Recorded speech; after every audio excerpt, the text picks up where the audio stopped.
നമ്മൾ പല കഥകളും കേട്ടിട്ടുണ്ട്. ഒരു സാധാരണ ടൈലറായിട്ടും അവിടെ നിന്ന് സമ്പന്നതയിലേക്ക് പോയ പല ആളുകളുടെ ജീവിത ചരിത്രങ്ങൾ.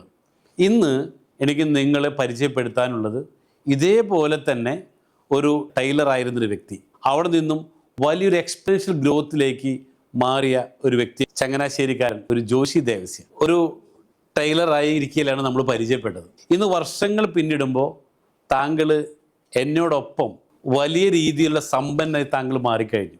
എന്താണ് ജോഷി ചേട്ടാ, ഞാൻ 26 വർഷം കൊണ്ട് നേടിയെടുത്തത് താങ്കൾ നിസ്സാര വർഷം കൊണ്ടാണ് നേടിയെടുത്തത്.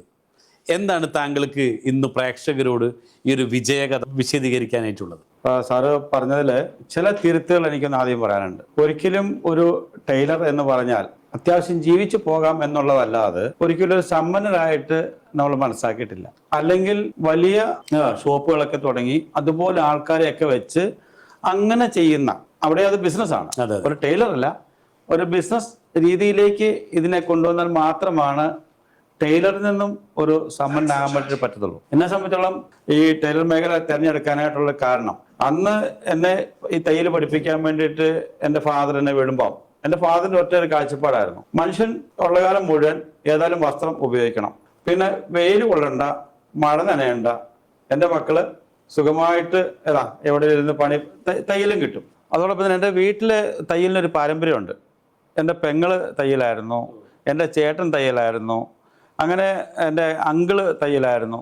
അങ്ങനെ നോക്കുമ്പം ആ ഒരു പാരമ്പര്യം ഉണ്ട് താനും, ഒരു തയ്യൽ ഫാമിലിയാണ്. അപ്പോൾ പക്ഷേ എങ്കിലും ഞാൻ എപ്പോഴും വേറിട്ട് ചിന്തിക്കുമായിരുന്നു. ഞാൻ തയ്യൽ പഠിച്ചപ്പോൾ തന്നെയാണെങ്കിലും സ്വന്തമായിട്ട് തന്നെ വർക്ക് എടുക്കാനും ആ കാര്യത്തിൽ ചങ്കൂറ്റം കാണിക്കുമായിരുന്നു. അതുകൊണ്ട് തന്നെ ഞാൻ ആ ഒരു രീതിയിൽ ശരിക്കും ശോഭിച്ചൊരു വ്യക്തി തന്നെയാണ്. പക്ഷേ എങ്കിൽ നമുക്കറിയാം, കുറച്ച് കഴിഞ്ഞപ്പോഴത്തേക്കും റെഡിമെയ്ഡിൻ്റെ ഒരു കടന്നുകയറ്റം. എനിക്കൊരു കാര്യം മനസ്സിലായി, എൻ്റെ ഏജ് കൂടിക്കൊണ്ടിരിക്കുന്നു, അതോടൊപ്പം തന്നെ എൻ്റെ അടുത്ത് തയ്ക്കാൻ കൊണ്ടുവരുന്ന ആൾക്കാർ അവർ ഇല്ലാതായിക്കൊണ്ടിരിക്കുന്നു, കുറഞ്ഞു. അത് സ്വാഭാവികമാണ്. അല്ല, ജോഷിയുടെ പറഞ്ഞ പോലെ തന്നെ ഞാൻ പണ്ടൊക്കെ ഇപ്പോൾ റംസാൻ തുടങ്ങി പെരുന്നാൾ വരുമ്പോൾ അത് ടൈലർ ഷോപ്പിൽ കൊണ്ടു കൊടുത്ത് 2-3 പ്രാവശ്യം തുന്നുമെന്ന് ചോദിക്കാൻ വേണ്ടി പോയി. അതൊക്കെ ഇപ്പോൾ ഓർമ്മയുണ്ട്. പക്ഷേ ഇന്ന് ഒരു ടൈലർ ഷോപ്പിൽ പോയ എൻ്റെ മക്കൾക്കൊന്നും അറിയ പോലുമില്ല ഇങ്ങനെ സംഭവം ഉണ്ടായിരുന്നോ, അല്ലേ? അത് തന്നെ ജോഷിനും പറഞ്ഞുകൊണ്ടിരിക്കണല്ലോ. അത് തന്നെ. കാരണം എനിക്കറിയാം, ഞാൻ എൻ്റെ പ്രൊഫഷൻ ഞാൻ വീട്ടിൽ തന്നെയാണ് ഇത് ആദ്യം തുടങ്ങിയത്. പക്ഷേ ആ ഒരു സമയത്ത് ഒരു ഉത്സവം വന്നാൽ, ഒരു ഓണം ഇതുപോലൊരു ആഘോഷം വന്നാൽ സത്യം പറഞ്ഞാൽ ഭക്ഷണം കഴിക്കാൻ പറ്റത്തില്ല. ഈ പിള്ളേർക്കൊക്കെ ഇത് തയ്ച്ച് കൊടുത്തിട്ട് അവരിങ്ങനെ വന്ന് ക്യൂ നിൽക്കുവാണ്. അന്നത്തെ സാഹചര്യം എന്ന് പറഞ്ഞാൽ, ഞാൻ ചെയ്യുന്ന സമയത്തെന്ന് പറഞ്ഞാൽ ഇതെല്ലാം കൈകൊണ്ട് തന്നെ ചെയ്യണം. അപ്പം ആ സാഹചര്യത്തിൽ നിന്ന് നമുക്കൊരു കരകയറാൻ വേണ്ടിയിട്ട് എനിക്ക് മനസ്സിലായി, ഞാൻ ഉദ്ദേശിക്കുന്ന ഒരു തലത്തിലേക്ക് എത്താൻ പറ്റത്തില്ലെന്ന് മനസ്സിലായി. ഇപ്പോൾ കുറച്ച് കഴിഞ്ഞപ്പോഴത്തേക്കും എന്തിട്ടാലും ഫാഷനാവുന്ന ഒരു രീതി മാറി. ഉദാഹരണത്തിന്, ഒരാൾ തയ്ച്ചിട്ട് ഒരു കൈക്ക് ഇച്ചിരി ഇറക്കം കുറഞ്ഞു പോയെങ്കിൽ അതൊരു ഫാഷനാണ്, ഏതാ? അപ്പോൾ ആ രീതിയിലേക്ക് വരാൻ വലിച്ചെറിയും, മനസ്സിലല്ലേ? അപ്പം എന്ത് ഒരു നെഗറ്റീവ് ഉണ്ടെങ്കിലും, ഒരു കുറവുണ്ടെങ്കിലും അതൊരു ഫാഷനായിട്ട് മാറി. പിന്നെ അതിനുശേഷം വന്നപ്പോൾ എന്തായിട്ട് മാറി, ഈ യൂട്യൂബിലൊക്കെ കണ്ടിട്ട് തന്നെത്താൻ ആൾക്കാർ തയ്ച്ചിരുന്ന അവസ്ഥയായി. പണ്ടറിയാം, സാറിന് ഓർമ്മയുണ്ടാവും, അതായത് പണ്ടുള്ള അമ്മച്ചിമാരൊക്കെ ചട്ടയും മുണ്ടുമായിരുന്നു ഇടുന്നത്. കുറച്ച് കഴിഞ്ഞപ്പോഴത്തെ എന്തായി, അത് നൈറ്റിയിലേക്ക് മാറി, അല്ലേ? പണ്ടുള്ള ആൾക്കാർ പാവാടയും ബ്ലൗസും ആയിരുന്നു, അത് മാറി ചുരിദാറിലേക്ക് മാറി. ഇങ്ങനെ ഓരോന്നും മാറിയപ്പം ഇതെല്ലാം റെഡിമെയ്ഡായിട്ട് കിട്ടി, അല്ലേ? ഇപ്പം തന്നെ നമ്മൾ പുറത്തിറങ്ങി കഴിഞ്ഞാൽ എന്തുകൊണ്ട്, ഇപ്പം ആൾക്കാർക്ക് ചെറിയ ബർമുടയൊക്കെ ഇട്ടിട്ട് പ്രായമുള്ളവരാണെങ്കിലും അതേ രീതിയിലേക്ക് മാറി. ഒന്ന്. രണ്ട്, സത്യം പറഞ്ഞാൽ അന്യം നിന്ന് പോയൊരു കലാരൂപമായിട്ട് തയ്യൽ മാറി. തീർച്ചയായിട്ടും അത് ഒരു മുങ്ങിത്താഴ്ന്നൊരു കപ്പലാണെന്ന് അത് മാറുന്നെന്ന് കണ്ടപ്പോഴാണ് ഞാൻ മാറി ചിന്തിക്കുമായിരുന്നു. അപ്പം ഇവിടെ സംഭവിച്ചതെന്ന് വെച്ച് കഴിഞ്ഞാൽ, സാറ് ഓർക്കുന്നുണ്ടാകും, പണ്ട് അണ്ടർവെയർ തയ്ക്കുമായിരുന്നു. അണ്ടർവെയറേ പണ്ട് തയ്ക്കുമില്ലായിരുന്നോ? തയ്ച്ചായിരുന്നു ആൾക്കാർ ഇട്ടുകൊണ്ടിരുന്നത്. അത് കഴിയുമ്പോൾ ചെട്ടി ഇറങ്ങി, ഇല്ലേ? അപ്പം എല്ലാവരും മാറി, കാലം മാറിയപ്പോഴത്തേക്കും ഓരോരുത്തർ ലൈഫ് സ്റ്റൈൽ, അത് പണ്ട് അങ്ങനെ ആയിരുന്നു, പോക്കറ്റൊക്കെ തയ്ച്ച് അങ്ങനെ ഉണ്ടായിരുന്നു. പക്ഷേ ആ ഒരു സ്റ്റൈലെല്ലാം മാറിപ്പോയി. പിന്നെ വേറെന്ന് വെച്ച് കഴിഞ്ഞാൽ, എല്ലാത്തിനും ഉദാഹരണത്തിന് ഇപ്പോൾ സാറിൻ്റെ കയ്യിൽ 100 രൂപയേ ഉള്ളൂ എങ്കിൽ ആ 100 രൂപയ്ക്ക് ഷർട്ട് കിട്ടും. സാറിൻ്റെ കയ്യിൽ 1000 രൂപയുണ്ടോ, 1000 രൂപ ഷർട്ട് കിട്ടും. എന്ത് മാർക്കറ്റ് കിട്ടുന്ന ഒരു അവസ്ഥയായി, മനസ്സിലായേ? ആ ഒരു സാഹചര്യത്തിൽ ഇപ്പോൾ സാറ് പറഞ്ഞ പോലെ ഇവിടെ പോയിട്ട് തുണി കൊണ്ട് കൊടുത്തിട്ട് അതിനുവേണ്ടി 2-3 പ്രാവശ്യം നടക്കണ്ട, ഇതൊന്നും വേണ്ട. കാരണം ആൾക്കാർക്ക് അതിനുള്ള ക്ഷമയില്ല. അപ്പോൾ അങ്ങോട്ട് ചെല്ലുക, അവിടെ നിന്ന് എടുക്കുക, അവരവരുടെ കയ്യിലുള്ള പൈസയ്ക്ക് അനുസരിച്ചിട്ട് അവർക്ക് വാങ്ങാം, ആ ഒരവസ്ഥയായി. പക്ഷെ അങ്ങനെ ഇരിക്കുമ്പോഴത്തേക്കും കുറേ മാറി ചിന്തിച്ചതിൻ്റെ അടിസ്ഥാനത്തിൽ കുറച്ച് ഡയറക്റ്റ് മാർക്കറ്റിങ്ങും ഇങ്ങനെയുള്ള കുറേ കാര്യങ്ങളൊക്കെ ചെയ്ത് നോക്കി. രക്ഷപ്പെടാൻ വേണ്ടിയിട്ടാണ് ഇങ്ങനെയുള്ള കുറേ കാര്യങ്ങൾ ചെയ്ത് നോക്കി. പക്ഷേ അവിടെയൊന്നും ഞാൻ ആഗ്രഹിച്ച ഒരു തലത്തിലേക്ക്, കാരണം ഞാൻ അന്നും ആഗ്രഹിച്ച ഒരു കാര്യം, ഒരു പാസീവ് ഇൻകം, എൻ്റെ ഒരു മനസ്സിൻ്റെ ഒരു സ്വപ്നമായിരുന്നു ഒരു പാസീവ് ഇൻകം. കാരണം ഞാൻ 10 ദിവസം ഇരിപ്പായാൽ പോലും എനിക്കൊരു റിട്ടേൺ കിട്ടണം, ഇതിനെപ്പറ്റി ചിന്ത എന്നിൽ എപ്പോഴും ഉണ്ടായിരുന്നു. അപ്പോൾ അതുകൊണ്ട് തന്നെ ഞാൻ എപ്പോഴും എന്ത് ചെയ്യും, പാർട്ട് ടൈം ആയിട്ടുള്ള എന്തെങ്കിലുമൊക്കെ ഞാൻ നോക്കുമായിരുന്നു. അങ്ങനെയാണ് ഞാൻ എന്ത് ചെയ്തു, ഒരു കമ്പനിയുടെ മാർക്കറ്റിങ്ങിലേക്ക് വന്നപ്പോൾ അവിടുന്ന് അവരിറക്കിയ ഒരു പ്രോഡക്റ്റ് ആയിരുന്നു വാട്ടർ പ്യൂരിഫയർ, റിവേഴ്സ് ഓസ്മോസിസ്. അങ്ങനെ ഞാനത്, എനിക്ക് ടെക്നിക്കൽ ഫീൽഡ് ഒന്നും തന്നെ അറിയത്തില്ല, ആകെപ്പാടെ അറിയുന്ന തയ്യൽ മാത്രമേ ഉള്ളായിരുന്നു. പക്ഷേ എന്ത് ചെയ്തു, ഞാൻ അത് പോയി പഠിച്ച് അതിൻ്റെ ഒരു ടെക്നീഷ്യനായിട്ട് മാറി. അങ്ങനെ അവരുടെ കടയിലുണ്ടായിരുന്ന സാധനങ്ങളൊക്കെ ഞാൻ അത് ഫിറ്റ് ചെയ്യും, അതിൽ നിന്ന് റിട്ടേൺ കിട്ടുന്ന കാര്യങ്ങൾ ഞാൻ എക്സ്ട്രാ ഇൻകം ഉണ്ടാക്കുമായിരുന്നു. അപ്പം അവിടെ എന്നെ സംബന്ധിച്ചോളം ഞാൻ സത്യത്തിൽ തയ്യലിനെ വേണ്ടെന്ന് വെച്ച ഒരാളാണ്. പക്ഷേങ്കിൽ ഞാൻ വിവാഹം കഴിച്ചതും എന്തായിപ്പോയി, അതും ഒരു തയ്യക്കാരത്തിയായിപ്പോയി. മേടിച്ച് പന്തളത്ത് ചെന്നപ്പോൾ അതന്നെ അതാണ് പറ്റിയത്. അപ്പോൾ എൻ്റെ ഇത് തന്നെ, നമ്മൾ ഈ കുറച്ച് കഴിയുമ്പോഴത്തേക്കും നമുക്ക് എന്തെങ്കിലും വല്ല കുഴമ്പൊക്കെ ഇട്ട് തിരുമേണ്ട സാധനത്തെ ഇത് തിരിച്ചാകാൻ പാടില്ല, അതും തയ്യക്കാരത്തി ചിന്തിച്ചത്. അപ്പൊ ചോദിച്ചേട്ടാ, ഇപ്പോ നമ്മൾ പണ്ട് 4 വർഷങ്ങൾക്ക് മുമ്പ് കണ്ടുമുട്ടിയപ്പോൾ ഞാൻ പറഞ്ഞിരുന്നു, പ്രതിമാസം 10 ലക്ഷം രൂപയ്ക്ക് മുകളിൽ താങ്കൾക്ക് ഏൺ ചെയ്യാൻ പറ്റുമെന്ന് പറഞ്ഞപ്പോൾ താങ്കൾ അന്ന് വിശ്വസിച്ചിരുന്നില്ല. ഇന്ന് എല്ലാ മാസവും ഈ 10 ലക്ഷം രൂപയ്ക്ക് മുകളിൽ വരുമാനം നേടുമ്പോൾ അപ്പം കിട്ടുന്നൊരു സാറ്റിസ്ഫാക്ഷൻ എന്താണ് സാർ? അത് സത്യത്തിൽ ഞാൻ സാറുമായിട്ട് പരിചയപ്പെടുമ്പോൾ ഒരിക്കലും സാറത് പറഞ്ഞെങ്കിലും സാറിൻ്റെ ഉള്ളിലുണ്ട്, സാറ് ഇങ്ങനെ പ്രോജക്റ്റ് കൊണ്ടുവരാൻ പോകുന്നു, അതൊക്കെ സാറിനറിയാം. പക്ഷെ കേൾക്കുന്ന ഒരാളെ സംബന്ധിച്ചോളം അത് വേറൊന്നും കൊണ്ടല്ല, കാരണം 10 ലക്ഷം രൂപ അങ്ങനെ ഒരു മാസം ഉണ്ടാക്കുന്ന എൻ്റെ സ്വപ്നത്തിൽ പോലും ഞാൻ ചിന്തിക്കുന്നില്ല. എനിക്ക് വട്ടാണെന്ന് ചിന്തിച്ചില്ലേ? തീർച്ചയായിട്ടും. ഇത് ഈ പറഞ്ഞ പോലെ തള്ളാണെന്ന് തന്നെ ചിന്തിച്ചേ. പട്ടാന്നല്ല, ഇത് തള്ളാണ്, അല്ലെങ്കിൽ ഇത് ഏതാണ്ട് തലയ്ക്ക് ഇത് പിടിച്ച ഒരാൾ പറയുന്നതായിട്ട് അന്ന് ചിന്തിച്ചോളൂ. പക്ഷേ എങ്കിലും ഞാൻ അന്ന് സാറിൻ്റെ അടുത്ത് വരുമ്പം അവിടെ ഒരു പാർട്ട് ടൈം ഇൻകം, സാറിനറിയാം കോവിഡ് സമയത്താണ്, കോവിഡിന് ശേഷമാണ് നമ്മൾ പരിചയപ്പെടുന്നത്. ആ സമയത്ത് 21 അതെ, ആ അതിന് ശേഷമാണ് അവിടെ ആണ് നമ്മൾ പരിചയപ്പെട്ടു. എന്തായാലും ആട്ടെ. പക്ഷെ ഞാൻ ഒരു കാര്യം അന്നും സാറിനെ വിശ്വസിച്ച ഒരു കാര്യം, അതായത് സാറ് ഞാൻ ഒരു പൈസ കമ്പനിയിൽ അടയ്ക്കുന്നുണ്ടെങ്കിൽ അതിന് കൃത്യമായിട്ടുള്ള പ്രൊഡക്റ്റ് എനിക്ക് കിട്ടുന്നു എന്നുള്ളതാണ്. നമ്മളെപ്പോഴും ഒരാളെ നമ്മൾ ചെയ്യുമ്പോൾ, ഒരാളെ നമ്മൾ ബിസിനസ്സിലേക്ക് കൊണ്ടുവരുന്ന ഒരാൾക്ക് അയാൾ കൊടുക്കുന്ന പൈസയ്ക്ക് തുല്യമായിട്ടുള്ള പ്രൊഡക്റ്റ് കിട്ടുന്നുണ്ടോ, ഇതായിരുന്നു എൻ്റെ ഒരു കോൺസെപ്റ്റ്. കാരണം എൻ്റെ വീട്ടിൽ ആരും, അതായത് ഞാൻ കൊണ്ടുവന്നൊരു ബിസിനസ് കാരണം പണം ചോദിച്ച് എൻ്റെ വീട്ടിലേക്ക് ആരും വരാൻ പാടില്ല. അതായിരുന്നു നല്ല ഒറ്റ. അന്നെല്ലാം ബ്രാൻഡ് ഐറ്റംസ് ആയിരുന്നില്ലേ? അതെ, LG, വേൾപൂൾ, സാംസങ്, ഇംപെക്സ് അങ്ങനെ തുടങ്ങുന്ന കമ്പനീസിന്റെ ഡിസ്ട്രിബ്യൂഷൻ ഉള്ള നമ്മുടെ അടുത്ത് വരുന്നത്. അത് തന്നെ. അതെ. അപ്പം അത് എനിക്കൊരു ആവശ്യം ഉണ്ടായിരുന്നു, എനിക്ക് അന്ന് കുറച്ച് ഇത് ആവശ്യം ഉണ്ടായിരുന്നു, അത് ഞാൻ വാങ്ങിച്ചു. പക്ഷേ ഇത് നല്ലതാണെന്ന് ബോധ്യപ്പെട്ടപ്പോൾ ഞാനത് പ്രൊമോട്ട് ചെയ്യാൻ തുടങ്ങി. അങ്ങനെ എന്തായാലും കൊള്ളാം ഒരു ടീം, അതായത് എനിക്ക് ഇതുപോലെ കുറെ കസ്റ്റമേഴ്സിനെ ക്രിയേറ്റ് ചെയ്യാൻ പറ്റി. അന്ന് മാസം 50,000 1 ലക്ഷം രൂപ ബിറ്റ്വീൻ അല്ലേ? അതിന് മേലുണ്ടായിരുന്നു ആ സമയത്ത്. എന്ന് വെച്ചാൽ ആ ഒരു രീതിയിലേക്ക് നമ്മൾ വരാൻ തുടങ്ങി. 22 കാലഘട്ടത്തിൽ. അതെ. അപ്പോൾ എനിക്കൊരു ഇത് വിശ്വാസം കൂടുതൽ വന്നു. സാർ എന്ന് പറഞ്ഞതിനകത്ത് ഈ കാര്യമില്ലാതില്ല എന്നുള്ളൊരു ചിന്ത എന്നിലേക്ക് തന്നെ വന്നു. പക്ഷേ ഇത്രയും ഞാൻ, അതായത് ഇങ്ങനെ ഒരു ലെവലിലേക്ക് എത്തുമെന്നുള്ള അന്നും എനിക്ക് പൂർണ്ണമായിട്ടൊരു വിശ്വാസമില്ല. അപ്പോൾ ആയിരിക്കുന്ന സമയത്താണ് സാറിൻ്റെ ആ ഒരു പുതിയ പ്രോജക്റ്റ്, അതായത് ഇന്നോവേറ്റീവായിട്ടുള്ള പ്രോജക്റ്റുകൾ സാറ് കൊണ്ടുവരാൻ തുടങ്ങിയപ്പം അവിടെയും ഒന്ന് ശങ്കിച്ചായിരുന്നു. ഈ ആദ്യമായിട്ട് നമ്മൾ ഈ ഒരു പ്രോഗ്രാം ഒരു ഹോട്ടലിൽ വെച്ച് നടത്തുമ്പം ചന്ദന കൃഷി എന്നൊക്കെ പറഞ്ഞപ്പം അപ്പോഴെൻ്റെ മൈൻഡ് പുറകോട്ടൊന്ന് പോയി. പണ്ടത്തെ ആടത്തേക്ക് മാഞ്ചിയം പോലെ ആണോ?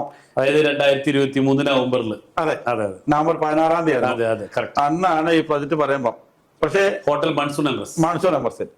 പക്ഷേ അതെ, അവിടെ പക്ഷേ എങ്കിലും ഞാനും അന്ന് ഒരു ടോക്കൺ കൊടുത്തു, സാറിന് ഒരു ടോക്കൺ തന്നു. കാരണം വേറൊന്നും കൊണ്ടല്ല, സാർ ഒരു കാര്യം കൊണ്ടുവരുന്നുണ്ടെങ്കിൽ അതിനെ ഞാൻ വിശ്വസിച്ചു പൂർണ്ണമായിട്ട്. എൻ്റെ അതുവരെയുള്ള അനുഭവത്തിൽ നിന്ന് എനിക്ക് മനസ്സിലായി, സാർ എന്തെങ്കിലും കൊണ്ടുവരുന്നുണ്ടെങ്കിൽ വെറുതെ കൊണ്ടുവരില്ല, അതിൻ്റെ പിന്നിൽ ചില ഉദ്ദേശങ്ങൾ ഉള്ളതുകൊണ്ടാണ് കൊണ്ടുവരുന്നത് എന്നെനിക്ക് മനസ്സിലായാണ്. അതെ അതെ. ഇന്ന് എന്നെ മാത്രമല്ല എന്നിലൂടെ കൊണ്ടുവന്ന പല ആൾക്കാർക്കും നല്ല രീതിയിലൊരു വരുമാനം മേടിക്കാനും അതിനേക്കാൾ ഉപരി ഈ പ്രോജക്റ്റുകളുടെയൊക്കെ സാറ് കൊണ്ടുവന്നിരിക്കുന്ന പ്രോജക്റ്റുകളുടെയൊക്കെ പാർട്ടായി തീരുവാൻ, അതിനകത്തൊരു ഭാഗമായി തീരാൻ, ഒരു ഓണറായി തീരാൻ എനിക്ക് സഹായിച്ചു.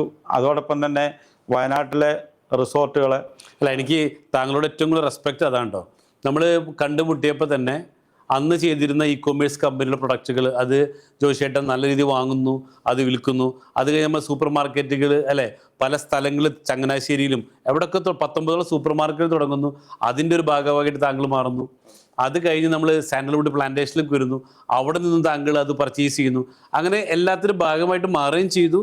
അതോടൊപ്പം തന്നെ ഒരു ബെസ്റ്റ് സെല്ലർ എന്നുള്ള രീതിയിൽ ഇന്ന് ജോഷി ദേവസ്യ ജസ്പേഡിൽ മാനം മുട്ട നിൽക്കുമ്പോൾ ഇന്ന് ശത്രുവില്ലാത്തൊരു മിത്രമായിട്ട് താങ്കൾ മാറിക്കഴിഞ്ഞു അല്ലേ. അപ്പോൾ പിന്തിരിഞ്ഞ് നോക്കുമ്പോൾ അതെല്ലാം ഒരു സ്വപ്നമായിരുന്നോ ഇന്നത്തെ ജോഷി ദേവസ്യ? അത്തരത്തിലൊരു സ്വപ്നമായിട്ട് തോന്നാറുണ്ടോ? തീർച്ചയായിട്ടും കഴിഞ്ഞു പോയ ജീവിതം. തീർച്ചയായിട്ടും. കാരണം ഞാൻ ചിന്തിക്കുകയായിരുന്നു, ഇതൊരു ദൈവനിമിത്തമാണെന്ന് ഞാൻ വിശ്വസിക്കുന്നു. സാറിനെ കണ്ടുമുട്ടാനും ഇത് എനിക്ക് തന്നെയല്ല, എനിക്ക് പല ആൾക്കാരിലേക്കും വെളിച്ചം വീശാൻ. അതായത് സാറിനറിയാം, എൻ്റെ കൂടെ നിൽക്കുന്ന ആൾക്കാർക്കൊക്കെ അവർ നമ്മളോട് കാണിക്കുന്ന ആ ഒരു ആദരവ് അല്ലേ, ഇല്ലെങ്കിൽ ഒരിക്കലും ഞാനെന്ന് പറയുന്ന വ്യക്തിയെ ഈ രീതിയിൽ അറിയപ്പെടുന്നില്ല. ഇപ്പോൾ റിസോർട്ടിൽ എത്രമായിട്ടുണ്ട് നമ്മളിൽ? എത്ര പാർട്ണർഷിപ്പ് ഉണ്ട് റിസോർട്ടിൽ? ഞാൻ 6 റിസോർട്ടിനകത്ത് പാർട്ണർഷിപ്പ് എടുത്തിട്ടുണ്ട്. ഒരു റിസോർട്ട് ഞങ്ങൾ ഒരു 11 പേര് കൂടി ഫുള്ളായിട്ട് എടുത്തിട്ടുണ്ട്. നമ്മുടെ ഫാം ടൂറിസത്തിനകത്ത് ഞാൻ ഷെയർ എടുത്തിട്ടുണ്ട്. അതോടൊപ്പം തന്നെ നമ്മുടെ കമ്പനിയുടെ പ്രൊജക്റ്റുകൾക്കകത്ത് ഞാൻ ഇൻവെസ്റ്റ് ചെയ്തിട്ടുണ്ട്. ഞാൻ ബിഫോർ ജസ്പേഡ് ജോഷിയുടെ ഇൻവെസ്റ്റ്മെന്റ് എത്ര ഉണ്ടായിരുന്നു? Before Juspay and after Juspay before എത്ര ഉണ്ടായിരുന്നു? Before zero sir. Big zero. ഇപ്പൊ പിന്തിരിഞ്ഞ് നോക്കുമ്പോൾ എത്ര കോടി അസറ്റിന്റെ മുതലാളിയാണ് നിങ്ങൾ? തീർച്ചയായിട്ടും സാർ. അല്ലേ? അത് മാത്രമാണോ? എപ്പോഴും നമ്മൾ എപ്പോഴും പറയും, നമ്മൾ ഉണ്ടാക്കിയ സ്വത്തൊക്കെ നശിച്ചു പോയാലും നമ്മുടെ കൂടെ എത്ര പേരുണ്ട്. ആ നിലയ്ക്ക് താങ്കൾക്ക് അഭിമാനിക്കാം. ഇന്ന് ഏകദേശം എനിക്ക് തോന്നുന്നു ഏകദേശം 500 പേരെ നയിക്കുന്ന ഒരു വലിയ ലീഡറായിട്ട് താങ്കൾ മാറിക്കഴിഞ്ഞു. അതെ സാർ, അതിനകത്ത് വളരെയധികം ആത്മാഭിമാനമുണ്ട്. കാരണം അത് അനുഭവിക്കുമ്പോഴേ എടുത്തുള്ളൂ. ഇപ്പം ഞാൻ പലപ്പോഴും ചിന്തിക്കാറുണ്ട്, ഞാൻ ഈ ഇത്രയും ആൾക്കാർ ഒരു ലീഡറായിട്ട് അത്രയും ആൾക്കാർക്ക് വെളിച്ചം വീശിയപ്പോൾ സാറിൻ്റെ മനസ്സിൻ്റെ സന്തോഷത്തെ ഞാൻ പലപ്പോഴും ചിന്തിക്കാറുണ്ട്. കാരണം ഇത്രയും ആൾക്കാർക്ക് ഈ ഒരു അവസരം കാണിച്ചു കൊടുത്ത അല്ലേ, അത് വലിയൊരു അവസ്ഥയാണ്. അത് ആ ആൾക്കാർക്ക്, അതായത് അവരുടെ നമുക്കറിയാം വരാൻ പോകുന്ന സമൂഹത്തിൽ വലിയൊരു ദാരിദ്ര്യം വരാൻ പോകുമ്പം ആ ദാരിദ്ര്യത്തിൽ നിന്ന് കരകയറ്റാനായിട്ട് സാറ് കൊണ്ടുവന്ന ഈ പ്രോജക്റ്റും സാറിൻ്റെ ആ വലിയ മനസ്സും, അതിനെ ഞാൻ പലപ്പോഴും ചിന്തിക്കാറുണ്ട് സാറിൻ്റെ സന്തോഷം എത്രയായിരിക്കുമെന്ന് അല്ലേ.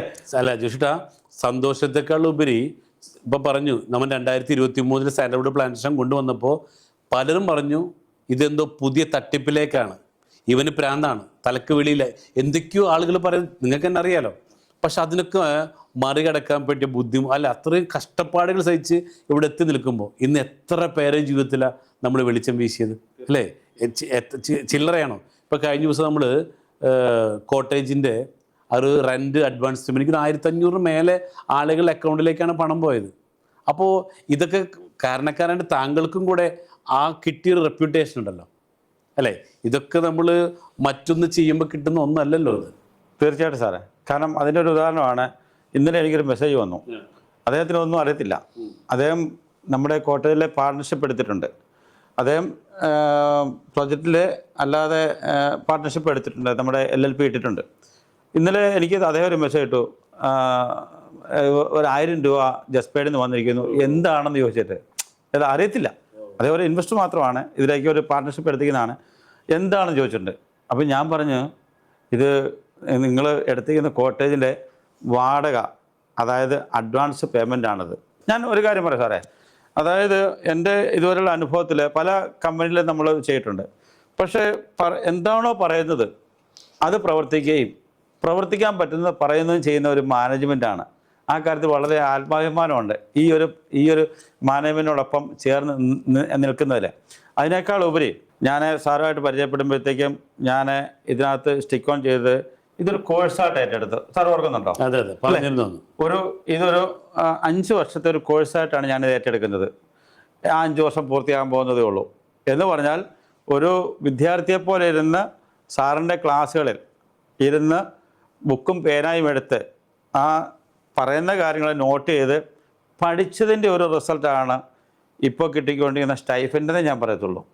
അതായത് ഇപ്പോൾ എനിക്ക് കിട്ടുന്നത്, ഞാൻ ഇപ്പോഴും പറയും, അതെൻ്റെ സ്റ്റൈഫൻഡ് മാത്രമാണ്, എൻ്റെ വരുമാനം വരാൻ പോകുന്നതേ ഉള്ളൂ. അതായത് കേട്ടിരുന്ന പ്രേക്ഷകർ ചിലപ്പോൾ തെറി വിളിക്കും.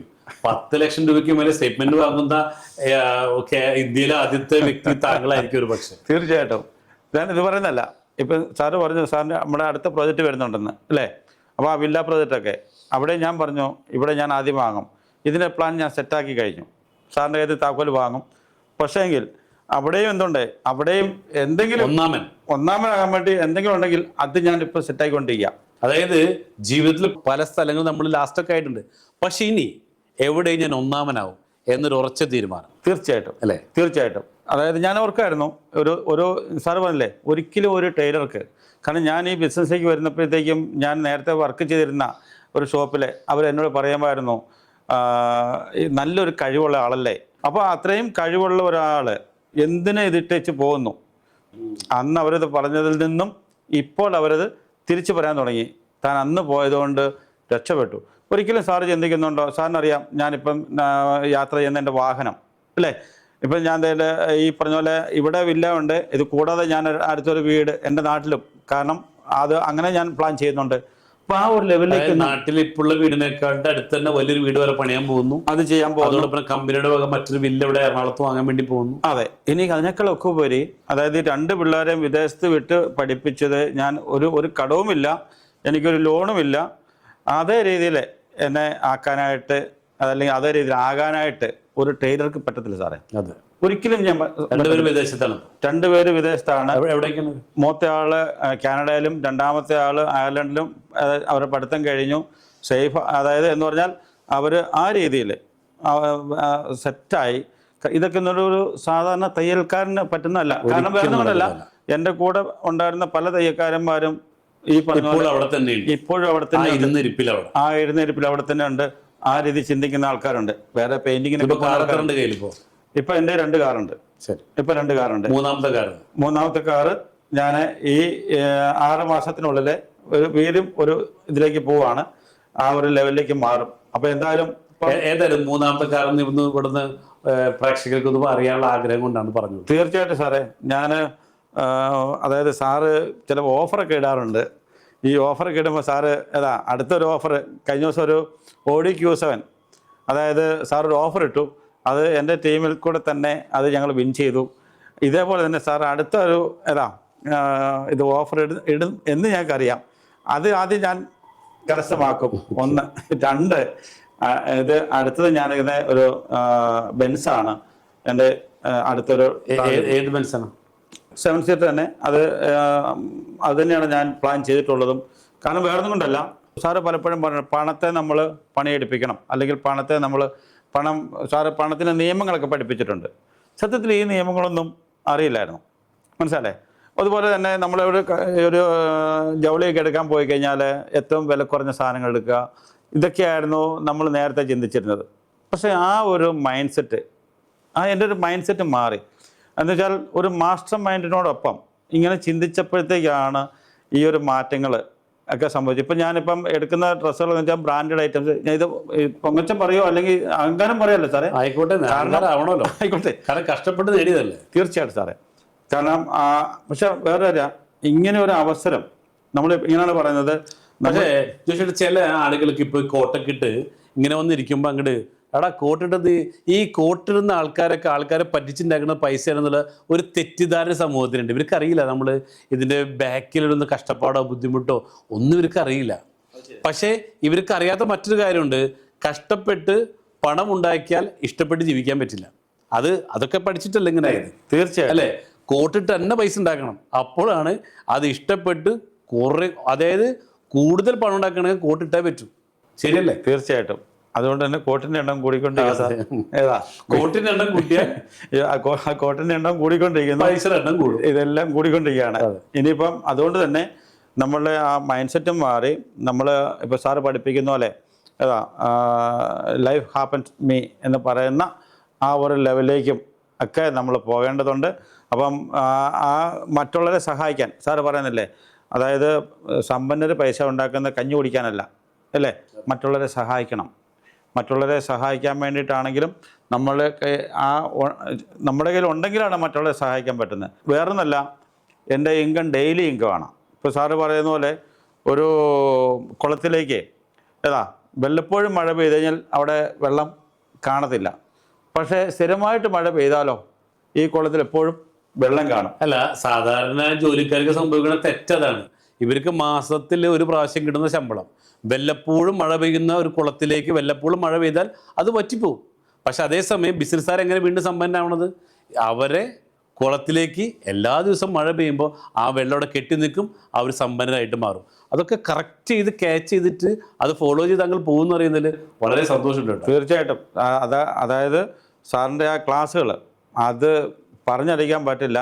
സാറിൻ്റെ ക്ലാസ്സുകൾ ആരെങ്കിലും കേട്ടിട്ടുണ്ടെങ്കിൽ അവരതിനെ ഒന്ന് ഫോളോ ചെയ്താൽ ഉറപ്പായിട്ട് പറയാം അവരുടെ മൈൻഡ് സെറ്റ് മാറും, അവർ സമ്പന്നതയിലേക്ക് വരും. അത് നമ്മൾ ചിന്തിക്കാത്ത കാര്യമാണ്. കാരണം എൻ്റെ തലമുറയിൽ അല്ലെങ്കിൽ എൻ്റെ വീട്ടിൽ എൻ്റെ മുമ്പുള്ള ആൾക്കാരൊന്നും പട്ടികയിലേക്ക് വന്നിട്ടില്ല, അവരങ്ങനെ മാറി ചിന്തിക്കുന്നില്ല. അപ്പോൾ നമ്മൾ ഇത് പറയുമ്പോൾ ചില ചിന്തിക്കുന്നതന്നെ അറിയോ, ഇത് ജോഷാന് പറ്റും, ജോഷാന് പറ്റും, അത് ഞങ്ങൾക്ക് പറ്റത്തില്ല, ഇങ്ങനെ ചിന്തിക്കുന്ന ആൾക്കാരുണ്ട്. പല അവസരങ്ങളും നമ്മൾ കൊടുക്കുമ്പോൾ അവരങ്ങനെ ചിന്തിക്കുന്ന ആൾക്കാരുണ്ട്. ആദ്യമൊക്കെ പറയുന്നു ഇങ്ങനെ പിന്നെ പറയുമായിരുന്നു അവരോട്. പക്ഷേ ഇപ്പോൾ എന്ത് ചെയ്യുന്ന അവർ കണ്ട് മനസ്സിലാക്കാൻ തുടങ്ങി എൻ്റെ ഈ പറഞ്ഞ ഉയർച്ച. ഇപ്പോൾ കഴിഞ്ഞ ദിവസം ഞാൻ ഒരു വെറുതെ ചെന്നപ്പോഴത്തേക്ക് കുറച്ച് ഒരു ചെറിയതാണ് തേങ്ങ, അത് ഇന്നടുത്ത് കൊടുക്കാൻ വേണ്ടിയിട്ട് എൻ്റെ തന്നാണ്. അപ്പോൾ ഞാൻ ചോദിച്ചു എനിക്ക് ഇല്ലേ എന്ന് ചോദിച്ചു. അപ്പോൾ സ്വാഭാവികം നമ്മൾ ചോദിക്കുന്നതല്ലേ, വേറെ ആൾക്ക് കൊടുക്കാൻ വേണ്ടി തരുന്നു, അവരുടെ തേങ്ങ ഉണ്ട്. അപ്പോൾ ഞാൻ ചോദിച്ചു അവർക്കെല്ലാം കൊടുത്താൽ എൻ്റെ തരുന്നുണ്ടല്ലോ, എനിക്ക് എന്താ തരാത്തെ, അല്ലെങ്കിൽ എനിക്ക് തരുന്നില്ലേ? അദ്ദേഹം പറഞ്ഞത്, അതായത് ജോഷിക്ക് ഇപ്പം അതിൻ്റെ ആവശ്യമില്ല, ജോഷി കോടീശ്വരനാണ്. അതാണ് മനസ്സിലായേ? കാരണം അത് അവരെ കൊണ്ട് പറയിച്ചു. ഞാൻ എൻ്റെ എന്ന് പറഞ്ഞാൽ അവരങ്ങനെ ചിന്തിച്ച് അവർ മനസ്സിലാക്കി വെച്ചിരിക്കുകയാണ് ഞാൻ കോടീശ്വരനാണ്. ഞാനിത് വേണ്ടിയിട്ട് ചോദിച്ചല്ല, അവരുടെ എന്താണ് അവർ പറയുന്നത് അറിയാൻ വേണ്ടി ചോദിച്ചാണ്. കാരണം ഈ മീറ്റിങ്ങിന് അവർ കയറുന്നുണ്ട്, ഈ പ്രോഗ്രാമിന് അവർ കയറുന്നുണ്ട്, ഇത് കേൾക്കുന്നുണ്ട്. മനസ്സിലായി? അതായത് പണ്ട് നാട്ടിലൊക്കെ ഒരു തയ്യൽക്കാരൻ ജോഷി എന്ന് പറയുന്ന ഒരാൾ ഇന്ന് ഒരു കോടീശ്വരൻ ജോഷി എന്ന ലെവലിലേക്ക് മാറ്റപ്പെട്ട് കഴിഞ്ഞു. തീർച്ചയായിട്ടും. അപ്പോൾ താങ്കൾക്ക് ഇനിയും നമ്മൾ തുടങ്ങുന്നേ ഉള്ളൂ, നമ്മുടെ പ്രൊജക്റ്റുകളല്ല ഇനി. അപ്പോൾ തുടങ്ങുന്നതിന് മുമ്പ് ഇങ്ങനെയാണെങ്കിൽ ഇനി യഥാർത്ഥത്തിൽ ഈ കോഴ്സ് കഴിയുമ്പോൾ എന്തായിരിക്കും അവസ്ഥ? തീർച്ചയായിട്ടും അല്ലേ? അപ്പം എന്തായാലും ഇനിയും കൂടുതൽ ഉയരങ്ങളിലെത്താൻ സർവശക്തനായ ദൈവം നിങ്ങളെ അനുഗ്രഹിക്കട്ടെ എന്ന് ആശംസിക്കുന്നു, പ്രാർത്ഥിക്കുന്നു. എന്തായാലും ഈ ഒരു അവസരം തന്ന സാറിനോടുള്ള നന്ദിയും കടപ്പാടും എപ്പോഴും ഉണ്ടാവും. Okay. Thank you sir. Thank you.